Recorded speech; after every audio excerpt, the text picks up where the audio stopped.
الحمد للہ رب العالمین والصلاة والسلام علی سید المرسلین وعلی آلہ واصحابہ اجمعین، اما بعد فاعوذ باللہ من الشیطان الرجیم، بسم اللہ الرحمن الرحیم۔ ان اللہ وملائکتہ یصلون علی النبی یا ایہا الذین آمنوا صلوا علیہ وسلموا تسلیما۔ اللہم صل علی سیدنا مولانا محمد معدن الجود والکرم منبع العلم والحلم والحکم وآلہ وبارک وسلم۔ صلاۃ و سلاما علیک یا رسول اللہ، صلاۃ و سلاما علیک یا حبیب اللہ۔ معزز حضرات، قابل احترام بزرگوں، دوستوں، ساتھیوں، ماں اور بہنوں، السلام علیکم ورحمۃ اللہ وبرکاتہ۔ آج کے درس میں سورہ مومن کی چند آیات مبارکہ اور ان کے ذیل کے واقعات کا ذکر کرنے کا شرف حاصل کروں گا۔ یہ سورت مکہ مکرمہ میں نازل ہوئی، اس میں 85 آیات اور 9 رکوع ہیں۔ اس سورت کا آغاز اللہ جل جلالہ کے پرجلال اور پرعظمت صفات مبارکہ سے ہوتا ہے۔ کفار کے مخالفانہ طرز عمل اور عدم قبول حق پر پیغمبر اسلام صلی اللہ علیہ وسلم کو تسلی دی گئی ہے۔ آل فرعون میں ایک شخص حضرت موسیٰ علیہ السلام کی حمایت میں فرعون کے دربار میں کلمہ حق بلند کرتے ہیں۔ قرآن عظیم نے ان کو مومن سے تعبیر کیا ہے اور اس سورت کا نام انہی کے نام پر رکھا گیا ہے۔ اس سورت میں عرش عظیم کے حاملین فرشتوں کا ذکر ہے کہ وہ اہل ایمان کے لیے دعائے مغفرت بھی کرتے ہیں اور اللہ کی تسبیح بھی کرتے ہیں۔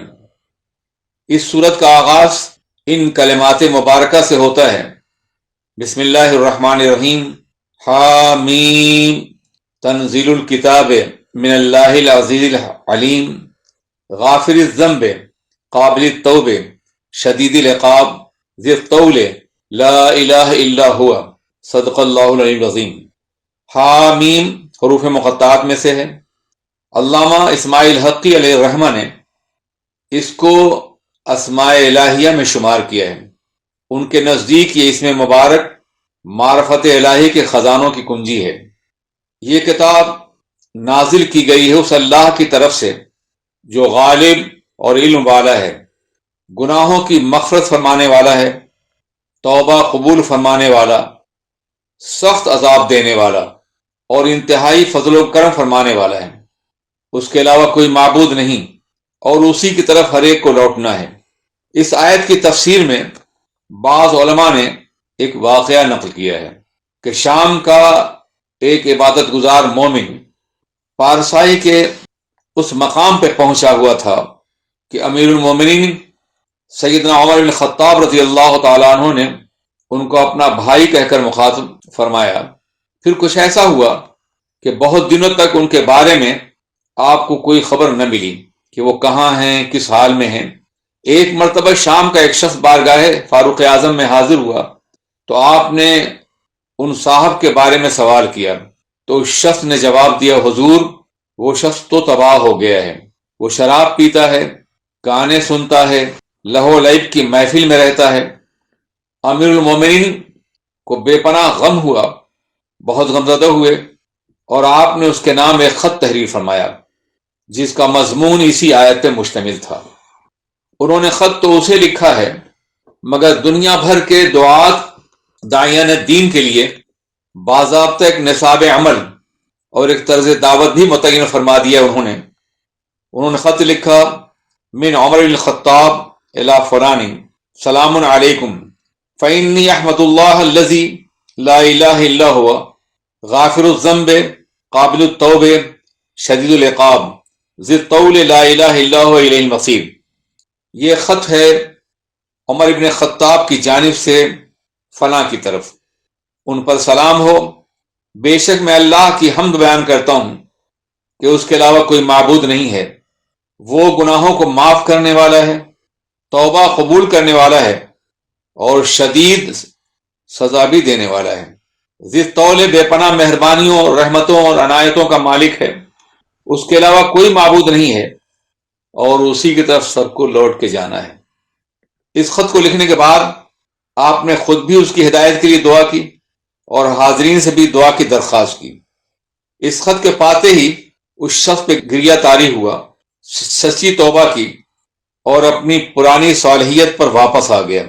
سیدنا عمر فاروق رضی اللہ تعالیٰ عنہ نے لوگوں سے فرمایا کہ اے لوگو، جب تم اپنے کسی بھائی کو گناہوں مبتلا دیکھو تو اس کو ڈانٹ پھٹکار، زجر و توبیخ کرنے اور برا کہنے کے بجائے محبت سے اس کی اصلاح کرو، ورنہ اگر تم اسے متون کرو گے تو شیطان اسے جھوٹی عزت نفس مبتلا کر کے دین سے باغی کر دے گا۔ سیدنا عمر فاروق کا یہ طرز عمل دنیا بھر کے داعیان دین کے لیے ایک بہت عمدہ مثال ہے۔ حاملان عرش فرشتے عرش عظیم کے گرد اپنے رب کی تسبیح کرتے ہیں اور اہل ایمان کے لیے دعائے مغفرت اور عطائے جنت کے لیے رب العرش العظیم کی بارگاہ میں التجا کرتے ہیں۔ ملاحظہ ہو آیات کا مفہوم۔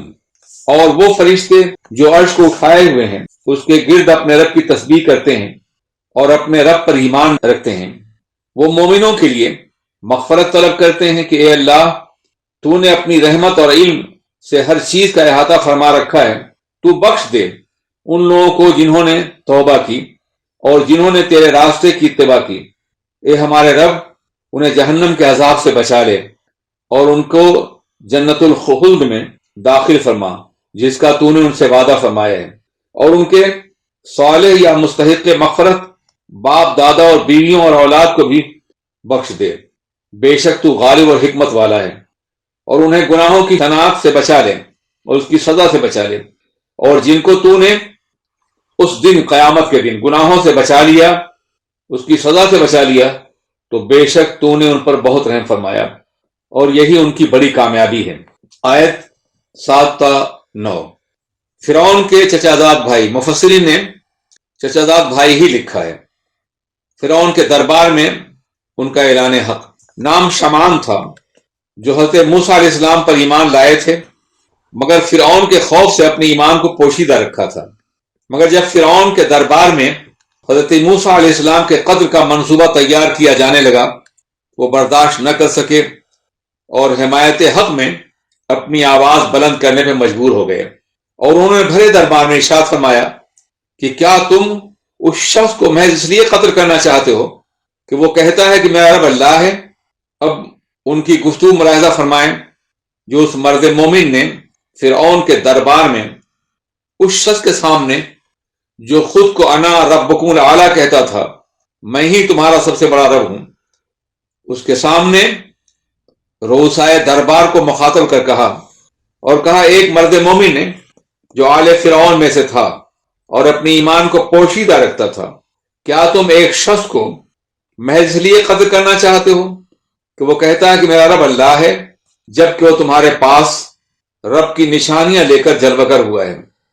اگر وہ شخص جھوٹا ہے تو اس کے کذب کا وبال اس کے سر پر ہوگا، اور اگر وہ سچا ہے تو وہ تم کو پہنچے گا جس کا تم سے وہ وعدہ کرتا ہے، ڈراتا ہے۔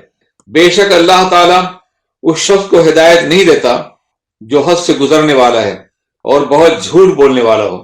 اے میری قوم کے لوگوں، آج بادشاہت تمہاری ہے اور تم زمین پر غالب ہو، لیکن اس وقت کوئی تمہیں اللہ کے عذاب سے نہیں بچا سکے گا اگر وہ تم پر نازل ہو گیا۔ فرعون نے کہا، میں تمہیں وہی سمجھاتا ہوں جو میں نے سمجھا ہے، میں تمہیں بھلائی کے راستے کی طرف رہنمائی کر رہا ہوں۔ اس مرد مومن نے کہا، میری قوم، مجھے تمہارے بارے میں گزشتہ معذب جماعتوں کے دن کا خوف ہے، جیسا کہ دستور گزرا ہے، یعنی قوم نوح، قوم عاد، قوم سمود اور وہ لوگ جو ان کے بعد تھے۔ بے شک اللہ اپنے بندوں پہ ظلم کا ارادہ نہیں فرماتا۔ اے میری قوم، میں تم پر اس دن سے ڈرتا ہوں جب پکار مچے گی، جب تم پیٹ پھیر کر بھاگو گے، لیکن تمہیں اللہ سے بچانے والا کوئی نہ ہوگا۔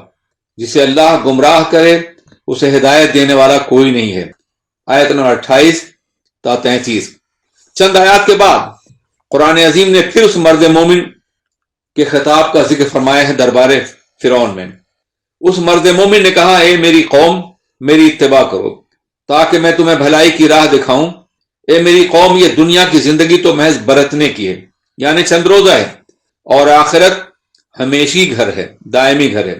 جو برائی کرے گا اس کو برائی کے برابر سزا ملے گی، اور جو نیک عمل کرے گا، مومن مرد ہو یا عورت، تو انہیں جنت میں داخل کیا جائے گا اور وہ اس میں ہمیشہ رہیں گے۔ اے میری قوم مجھے کیا ہوا ہے کہ میں تمہیں نجات کی طرف بلاتا ہوں اور تم مجھے دوزخ کی طرف بلا رہے ہو؟ تم مجھے دعوت دیتے ہو کہ میں اللہ کا انکار کروں اور اس کے ساتھ شرک کروں جس کا مجھے علم نہیں ہے، اور میں تمہیں بلا رہا ہوں عزت والے اور بخشنے والے رب کی طرف، اور جس کی طرف تم بلاتے ہو بلا شبہ یہ بلانا نہ دنیا میں کام آئے گا اور نہ آخرت میں، یا جسے تم بلاتے ہو اس کا بلانا نہ دنیا میں کام آئے گا اور نہ آخرت میں، یا جن بتوں کو تم بلاتے ہو اس کا بلانا نہ دنیا میں کام آئے گا اور نہ آخرت میں۔ بلا شبہ ہمارا لوٹنا اللہ کی طرف ہے، اور حد سے گزرنے والے دوزخی ہیں، اور جلد ہی وہ وقت آنے والا ہے جو میں تم سے کہہ رہا ہوں، اس وقت تم یاد کرو گے۔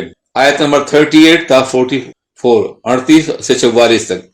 جب قوم فرعون کو اس مرد مومن نے صراحتاً حق کی طرف دعوت دی اور اس طرح کے لوگوں پر اس کا ایمان ظاہر ہو گیا تو اس ظالم قوم نے انہیں قتل کرنے کا منصوبہ بنایا، تو وہ مرد مومن کسی پہاڑ کے غار میں پناہ گزین ہو گئے اور اپنے رب کی بارگاہ میں عرض کیا، وہ افوض امری اللہ ان اللہ بصیر بالعباد، میں اپنے معاملے کو خدا کے سپرد کرتا ہوں اور بلا شبہ اللہ اپنے بندوں کو دیکھنے والا ہے۔ یہ آیت کریمہ آج بھی مصائب و آلام میں اہل ایمان کے لیے بہت بڑا سہارا اور کامیابی کی ضمانت ہے۔ فرعون نے اس مرد مومن کی تلاش کے لیے اپنے سپاہیوں کو روانہ کیا۔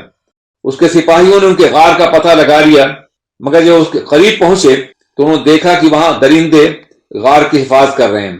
وہ وہاں سے خوفزدہ ہو کر بھاگے اور فرعون کو اطلاع دی۔ فرعون نے اس خیال سے کہ یہ بات اگر لوگوں تک پہنچی تو وہ موسیٰ پر ایمان لائیں گے، ان سپاہیوں کو پھانسی دے دی۔ مرد مومن غار سے نکل کر جب حضرت موسیٰ علیہ السلام کی قوم میں شامل ہو گئے اور جب فرعون کی قوم کو غرق کیا گیا تو یہ مرد مومن محفوظ رہے، اور ان کے ایمان نے انہیں دنیا میں غرقابی اور آخرت میں عذاب جہنم سے بچا لیا۔ حضرات، اس کے بعد سورہ حام میم السجدہ ہے، یہ بھی مکیہ ہے، اس میں بھی 54 آیات اور 6 رکوع ہیں۔ اس صورت میں بارگاہ سرور عالم میں سرداران قریش کی حاضری، دین پر ثابت قدم رہنے والوں کے لیے بشارت، قرآن پاک کے اعجاز اور اس کی فساد کا ذکر ہے۔ بسم اللہ الرحمن الرحیم۔ حامیم تنزیل الکتاب من الرحمن الرحیم، کتاب فصلت آیاتہ قرآنا عربیا لقوم یعلمون بشیرا ونذیرا فاعرض عنہ اکثرهم فهم لا يسمعون، صدق اللہ العلی العظیم۔ حامیم حروف مقطعات میں سے ہے۔ اس قرآن کا نزول بے پناہ رحم والے مہربان کی طرف سے ہے، ایسی کتاب جس کی آیات تفصیل سے بیان کر دی گئی ہیں۔ یہ قرآن عربی زبان میں ہے، ان لوگوں کے لیے جو علم والے ہیں، ان کے لیے بشارت دینے والا اور ڈرانے والا ہے۔ اس کے باوجود ان میں اکثر اعراض کرنے والے ہیں اور اس کو قبول کرنے والے کانوں سے نہیں سنتے۔ ان آیات میں اس بات کی وضاحت کی گئی ہے کہ یہ کتاب مقدس رحمان و رحیم کی طرف سے اتاری گئی ہے۔ اس کے نزول کا بنیادی مقصد اللہ کی رحمت کا مستحق بنانا ہے اور اس کے عذاب سے محفوظ رکھنا ہے، اس لیے صفت رحمان و رحیم کا ذکر فرمایا گیا۔ ایک ایسی کتاب جس کی آیات بہت واضح اور روشن ہیں۔ ان آیات میں کہیں ابہام، تاخیر یا ناقابل فہم باتیں نہیں ہیں۔ چونکہ قرآن کے مخاطبین اول عرب تھے، اس لیے اس کو فصیح عربی زبان میں نازل فرمایا گیا تاکہ اہل علم اس سے فائدہ اٹھا سکیں۔ اس مقدس کتاب میں اللہ کی جانب سے اہل حق اور اہل باطل کے لیے اللہ کی بے شمار نعمتوں اور حیات ابدی کی بشارت دی گئی ہے، اور حق سے انحراف کرنے والوں کے لیے عذاب الہی کا اعلان بھی کیا گیا ہے۔ لیکن اس کے باوجود مخاطبین اول اہل مکہ میں اکثریت اس کو سننے اور قبول کرنے کے لیے تیار نہیں اور اعراض کرنے والی ہیں۔ اس صورت میں اعضاء اور جوارح کی گواہی کا ذکر کیا گیا ہے اور کافروں کے الزام باطل کی تردید کی گئی ہے کہ اللہ ان کی بہت سی بدعمالیوں سے آگاہ نہ ہوگا اور جب اللہ خود بھی سمیع و بصیر ہے اور قیامت میں بطور ثبوت مجرموں کے ہاتھ، پاؤں اور دیگر اعضاء خود ان کے اپنے خلاف گواہی دیں گے۔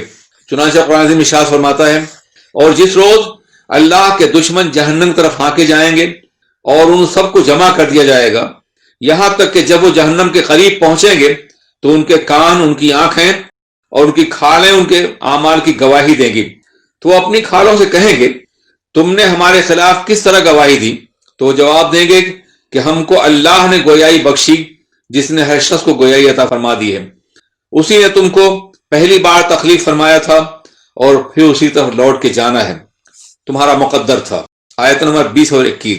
مکہ مکرمہ میں اسلام کے آغاز میں ایمان لانے والوں پہ مظالم کے پہاڑ توڑے جا رہے تھے اور کافر کوشش کر رہے تھے کہ اسلام قبول کرنے والے دوبارہ دنیا کفر میں واپس آ جائیں۔ اس کے لیے وہ قرآن اور پیغمبر اسلام کی مخالفت، الزام تراشی کے ساتھ ساتھ اہل ایمان کو بھی تعظیم اور کبھی تحریض اور کبھی خطرناک انجام کے خوف سے ایمان سے منحرف کرنا چاہتے تھے، منحرف کرنے کی کوشش کر رہے تھے اور آمادہ کر رہے تھے، خاص طور پہ ان غریب مسلمانوں پر جو غلامانہ زندگی بسر کر رہے تھے۔ مگر یہ ایمان کی طاقت تھی کہ ہزاروں کوششوں کے باوجود اہل ایمان کے قدموں میں لغزش پیدا نہ ہو سکی۔ ایمان کا نشہ ہی ایسا ہے جس کو مظالم کی ترشی نہیں اتار سکتی۔ چنانچہ اہل ایمان پر ثابت قدم رہنے والوں کو اللہ نے اپنی نعمتوں کے حوالے سے ارشاد فرمایا، بے شک وہ لوگ جنہوں نے کہا ہمارا رب اللہ ہے اور اس پہ ثابت قدم رہے، ان پہ فرشتے اترتے ہیں یہ کہتے ہوئے کہ تم خوف نہ کرو، غمزدہ نہ ہو اور اس جنت کی بشارت قبول کرو جس کا تم سے وعدہ کیا گیا ہے، اور ہم تمہارے مددگار ہیں، دنیا میں بھی اور آخرت کی زندگی بھی۔ اس میں تم کو وہ سب کچھ ملے گا جس کی تمہیں خواہش ہوگی، اور جو کچھ مانگو گے وہاں موجود ہوگا، اور یہ میزبانی ہے تمہارے بخشنے والے مہربان رب کی طرف سے۔ آیت 20 اور 32۔ اس صورت میں اللہ رب العزت نے داعیان دین متین کے اوصاف اور انعامات کا تذکرہ فرمایا ہے۔ چنانچہ اللہ فرماتا ہے، اور اس شخص سے زیادہ کس کی بات اچھی ہے جو اللہ کی طرف بلائے اور خود بھی نیک عمل کرے اور کہے کہ میں مسلمان ہوں۔ نیکی اور بدی برابر نہیں ہو سکتی، اس لیے برائی کو نیکی سے دفع کرو۔ اگر ایسا کرو گے جو تمہارا دشمن ہے وہ تمہارا گہرا دوست ہو جائے گا، اور یہ دولت صرف صابروں کو ملتی ہے، اور یہ دولت نہیں پاتا مگر بڑے نصیب والا۔ آیت نمبر 34 اور 35۔ حضرات گرامی، قرآن پاک کی آیتوں کا مختصر بیان صرف اس لیے ہے تاکہ آپ کے اندر ایک شوق پیدا ہو اور قرآن پاک کو آپ سمجھ کے پڑھنے کی کوشش کریں۔ پروردگار عالم ہمیں اور آپ کو فہم قرآن اور عمل بالقرآن کی توفیق عطا فرمائے، آمین یا رب العالمین۔ آج ہی SDI آڈیو کو سبسکرائب کریں، بیل آئیکن پر کلک کریں۔ ہماری حوصلہ افزائی کے لیے لائک، کمنٹس اور شیئر بھی کرتے رہیں۔